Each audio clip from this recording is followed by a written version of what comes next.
আসসালামু আলাইকুম রাহমাতুল্লাহ। হঠাৎ করে অবৈধ নির্বাচনের বৈধ মেয়র হয়, এটা যেমন সবার কাছে আজগবি মনে হয়েছিল, এখন আর সেটাকে আজগবি বা বানোয়াট বা কোর্টের বিভ্রান্তিমূলক রায় আমার মনে হচ্ছে না। এটা সুপরিকল্পিত একটা রায় এবং এটা পরিকল্পনা অনুযায়ী দিয়েছে। তারপরে আসিফ নজরুল উনি আবার বলেছেন যে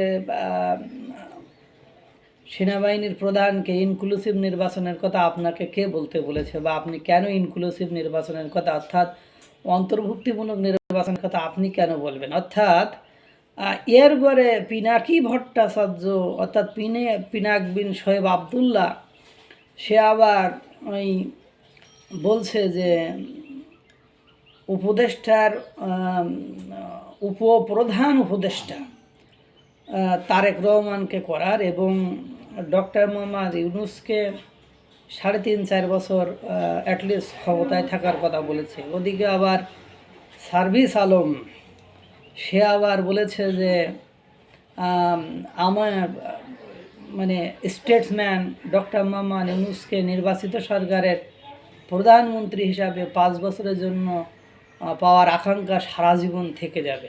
কীরকম দেখছেন ঘটনাগুলো, কেমন কোইন্সিডেন্স হবে মনে হচ্ছে সুপরিকল্পিত। এবারে সব মানে নির্বাচন, মেয়র নির্বাচন অবৈধ হলো, অথচ চট্টগ্রামে সিটি মেয়র থেকে গেল, বাকিরা থাকতে পারলো না।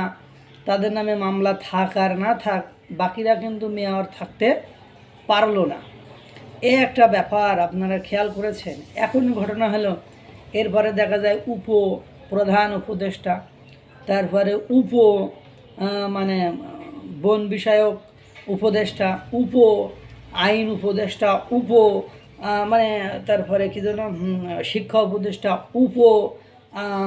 পরিবেশ উপদেষ্টা, স্থানীয় সরকার উপদেষ্টা, তথ্য উপদেষ্টা, সব করে যতগুলো রাজনৈতিক দলের বড় বড় লিডার আছে, যাদেরকে নিয়োগ না দিলে বা যাদের হাতে ক্ষমতা না গেলে তারা ঈদের পরে আন্দোলনের হুঁশিয়ারি দিছে বা আন্দোলন করার কথা বলেছে, তাদেরকে আটকানোর জন্য এই গেম তারা খেলা শুরু করেছে। হায় রে কপাল, ক্ষমতা এমন একটা জিনিস যে ভাই, ডক্টর মোহাম্মদ ইউনুস হয়তো বিশ্ববিখ্যাত, বিশ্বে তার সম্মান আছে, কিন্তু একটা সরকার প্রধানের যে সম্মান, এই জাতিসংঘে গেছে, তারপরে আর একটা সম্মেলনে গিয়েছিল বা চীনে গেল, সরকার প্রধান একটা দেশের প্রধান হিসাবে যে সম্মান দেশের অভ্যন্তরে, আগে তো ডক্টর মোহাম্মদ ইউনুসকে হেঁটে 10 তলায় উঠে কোর্টে হাজিরা দিতে হতো, সেই লোককে এখন প্রোটেকশন দিয়ে ঘোরে, সেই লোকের এখন এত সম্মান,